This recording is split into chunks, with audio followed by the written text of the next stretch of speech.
Assalamualaikum warahmatullahi wabarakatuh. Alhamdulillahirabbil alamin. Assalatu wassalamu ala asrofil anbiya'i wal mursalin wa ala alihi wa sahbihi rasulillahi ajma'in. Asyhadu an la ilaha illallah wahdahu la syarika lah wa asyhadu anna Muhammadan abduhu wa rasuluh la nabiyya wa rasula ba'dah.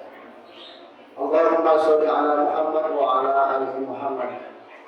Jamaah sholat isya, sholat tarawih dan sholat witir rahimakumullah. Pertama-tama marilah kita panjatkan puji syukur kepada Allah Subhanahu wa taala masih menyampaikan kepada kita sampai dengan malam ke-25 malam ini untuk dapat beribadah kepada Allah Subhanahu wa taala. Mudah-mudahan malam ini malam ganjil di 10 malam terakhir adalah malam Lailatul Qadar. Amin ya rabbal alamin. Salawat dan salam semoga Allah curahkan kepada baginda Nabi Muhammad sallallahu alaihi wasallam yang kita tunggu syafaat beliau nanti di yaumil qiyamah. Mudah-mudahan kita akan mendapat syafaat dari beliau. Amin ya rabbal alamin. Bapak Ibu jamaah rahimakumullah, pesan sponsor tidak usah terlalu lama. Tema pada malam hari ini amalan-amalan yang dapat mendatangkan rahmat Allah Subhanahu wa taala. Berawal dari sebuah pengajian yang saya ikuti, ada pernah seorang jamaah menanyakan, Ustaz, kalau nggak sholat bisa nggak masuk surga? Kata Ustaz, ya nggak mungkin. Sebaik-baiknya amal adalah sholat. Jamaah ini pintar pula. Ada Ustaz, itu kisah seorang wanita, dia seorang pezina, tapi belum sempat dia melakukan kebaikan, tapi kata Rasulullah masih sholat karena memberi minum anjing. Nah, benar juga katanya. Kemudian Ustaz menjelaskan di dalam sebuah hadis, Bismillahirrahmanirrahim, la yudkhilu ahadan minkum amaluhu jannah wa la yujibuhu minan nar wa la ana illa bi rahmatin minallah. Nah, ternyata kuncinya di sini Bapak Ibu. Tidak ada suatu amalan seorang pun itu dapat memasukkan seseorang ke dalam surga dan memasukkan seseorang ke dalam neraka, kata Rasulullah. Termasuk saya, kata Rasulullah, kecuali dengan rahmat Allah. Berarti jelas Bapak Ibu bahwa seseorang dimasukkan ke dalam surga itu bukan berarti tidak boleh sholat, tidak boleh puasa, bukan karena amalannya.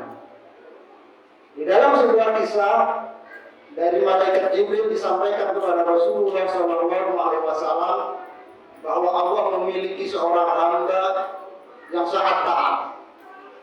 Seorang hamba memohon kepada Allah untuk dipanjangkan umurnya sampai 500 tahun. Dan dikabulkan oleh Allah sehingga umurnya sampai 500 tahun. Kemudian dia juga memohon kepada Allah untuk diberi kesempatan selama 500 tahun itu bersujud dan hanya beribadah kepada Allah. Dan Allah pun juga mengabulkan permohonan hamba tersebut. Hamba tersebut juga memohon kepada Allah agar dimatikan dalam keadaan husnul khotimah, dalam keadaan bersujud kepada Allah. Dan Allah pun mengabulkan permintaan dari hamba tersebut. Setelah beliau meninggal, kemudian hamba tersebut dimasukkan oleh Allah. Kata Allah kepada malaikat, wahai malaikat, masukkan hamba ini ke dalam surga karena rahmatku. Kemudian hamba ini protes, wahai ya Allah, masukkan saya ke dalam surgamu karena ibadahku. Kemudian diulangi lagi, wahai malaikat, masukkan hamba ini ke dalam surgamu karena rahmatku, kata Allah. Sampai 3 kali mereka hamba ini menganggap bahwa dia minta dimasukkan ke dalam surga karena amal ibadahnya selama 500 tahun.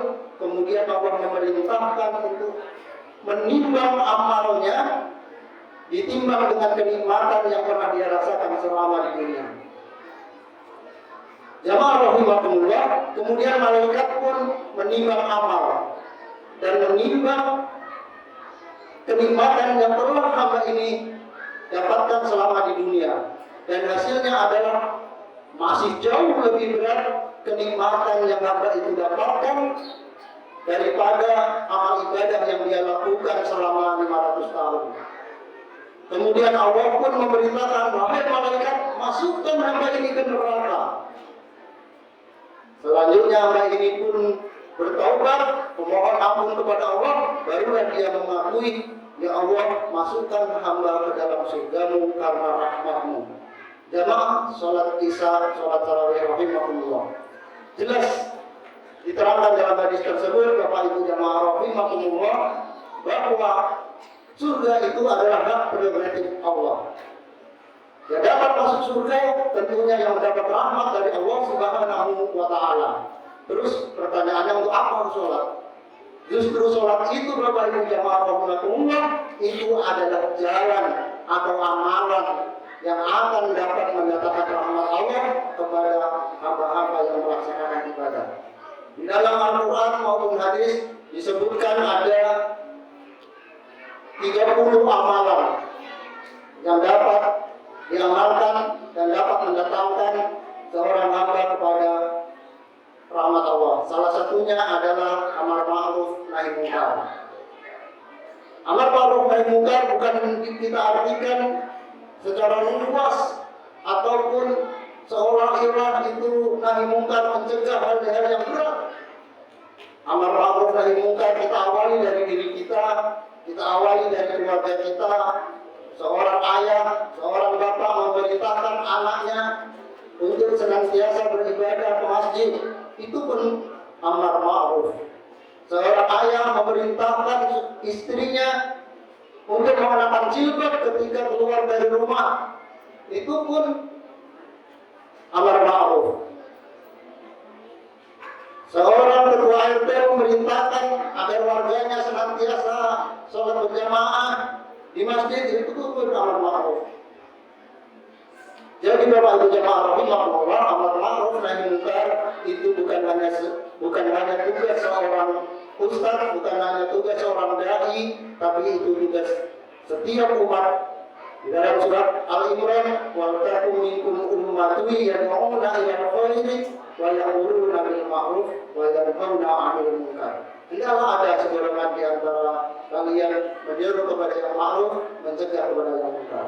Dan pahalanya Bapak Ibu jamaah rahimahullah, dalam sebuah hadis riwayat Muslim, barang siapa melaksanakan, dalam siapa menunjukkan kebaikan kepada seseorang dan seseorang itu melaksanakan kebaikan itu, maka pahala yang mengajak atau yang menunjukkan kebaikan itu sama dengan orang yang melaksanakan kebaikan tersebut. Dalam riwayat lain, apabila seseorang melaksanakan sebuah kebaikan karena kita, maka balasan buat kita itu seperti dunia dan seisinya. Oleh karena itu Bapak Ibu jamaah rahimahullah, marilah kita senantiasa mengajak keluarga kita senantiasa ke masjid. Bagi bapak-bapak senantiasa memerintahkan atau menyuruh istrinya ketika keluar rumah mengenakan jilbab. Bagi ibu-ibu yang suaminya, bapaknya belum ke masjid, silakan diperintahkan untuk ke masjid, melaksanakan sholat lima waktu di masjid.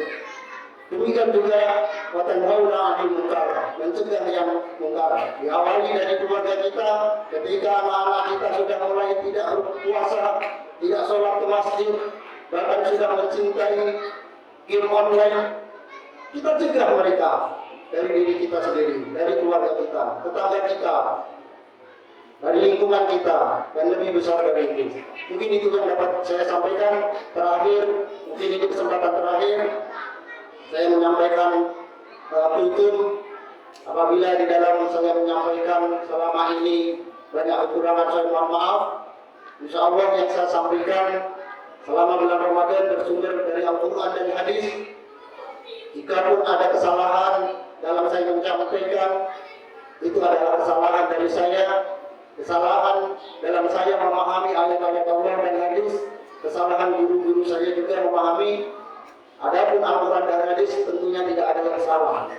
Al-Quran dan hadis adalah itu sumber yang paling benar. Kesalahan dari saya dalam memahaminya. Untuk itu saya mohon ampun kepada Allah dan mohon maaf kepada jamaah sekalian. Mungkin itu yang dapat saya sampaikan. Billahi taufiq wal hidayah. Wassalamualaikum warahmatullahi wabarakatuh.